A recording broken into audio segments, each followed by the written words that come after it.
Unnao rape case सिर्फ एक नाबालिग लड़की के साथ हुई दरिंदगी की कहानी नहीं बल्कि सिस्टम, राजनीति और पीड़ितों की सुरक्षा पर बड़ा सवाल भी है। इस मामले में आरोपी कोई आम इंसान नहीं बल्कि भारतीय जनता पार्टी का विधायक कुलदीप सिंह सेंगर है। पीड़िता और उसका परिवार पिछले 8 सालों से इंसाफ के लिए संघर्ष करता रहा और इंसाफ मिला भी, लेकिन दिल्ली हाई कोर्ट ने 23 दिसंबर 2025 को सेंगर की उम्र कैद की सजा निलंबित करते हुए उसे जमानत दे दी। ये कहानी सिर्फ जमानत की नहीं, एक नेता जिसने एक नाबालिग लड़की का रेप किया और उसके पिता की मौत का कारण बना, अब उसे हाई कोर्ट से जमानत मिल गई है। क्या ये न्याय है या सत्ता की जीत? 2017 में उत्तर प्रदेश के उन्नाव में 17 साल की एक नाबालिग लड़की के साथ गैंग रेप हुआ। लड़की ने आरोप लगाया कि बीजेपी विधायक कुलदीप सिंह सेंगर ने उसके साथ बलात्कार किया।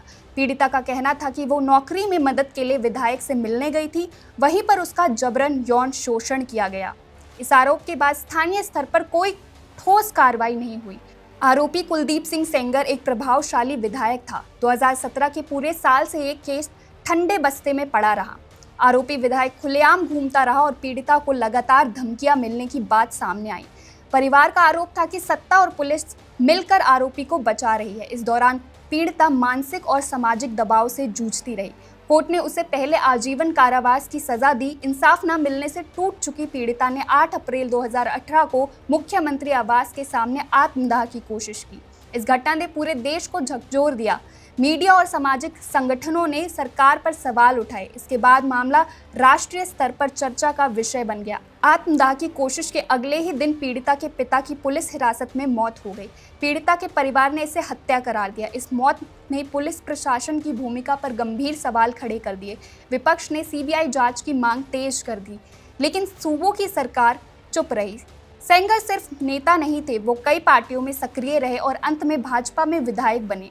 उसकी ताकत इतनी थी कि वो पीएम और अन्य नेताओं के साथ भी कई फोटो में दिखा। पीड़िता और उसके परिवार को धमकाया गया और कई बार पुलिस ने कार्रवाई नहीं की। इससे साफ होता है कि ये सिर्फ एक अपराध नहीं बल्कि सत्ता और राजनीति का खेल भी था। साल 2019 में दिल्ली की 30 हजारी कोर्ट ने बीजेपी नेता कुलदीप सिंह सेंगर को दोषी करार दिया। कोर्ट ने माना कि सेंगर ने नाबालिग से बलात्कार किया। ये फैसला पीड़िता की लंबी लड़ाई की बड़ी जीत थी। इसके बाद अदालत ने सेंगर को उम्र कैद की सजा सुनाई और उस पर 25 लाख रुपए का जुर्माना लगाया। लेकिन 23 दिसंबर 2025 को इस मामले में नया मोड़ आया। दिल्ली हाई कोर्ट ने 23 दिसंबर 2025 को सेंगर की उम्र कैद की सजा निलंबित करते हुए जमानत दे दी। हालांकि कोर्ट ने सख्त शर्तें लगाई, जैसे उसे दिल्ली में रहना होगा, हाजिरी देनी होगी और पीड़िता से दूरी बनाकर रखनी होगी। हालांकि आरोपी सेंगर तुरंत रिहा नहीं हो सका क्योंकि पीड़िता के पिता की हत्या के मामले में उसकी 10 साल की सजा अलग से चल रही है। पीड़िता ने इस फैसले को काल जैसा कहा। दिल्ली के इंडिया गेट पर उसने विरोध प्रदर्शन किया और कहा कि अब वो सुरक्षित महसूस नहीं करती।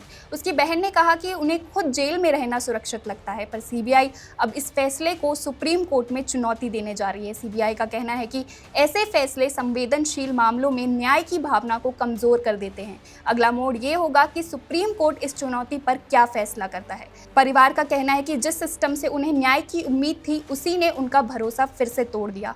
उन्नाव रेप केस आज भी सवाल बनकर देश के सामने खड़ा है। सवाल उठता है कि क्या सत्ता के सामने इंसाफ कमजोर पड़ जाता है? क्या ये फैसला न्याय है या न्याय व्यवस्था में आम आदमी के साथ नाइंसाफी? नीचे कमेंट में हमें अपनी राय जरूर बताएं। Subscribe to One India and never miss an update. Download the One India app now.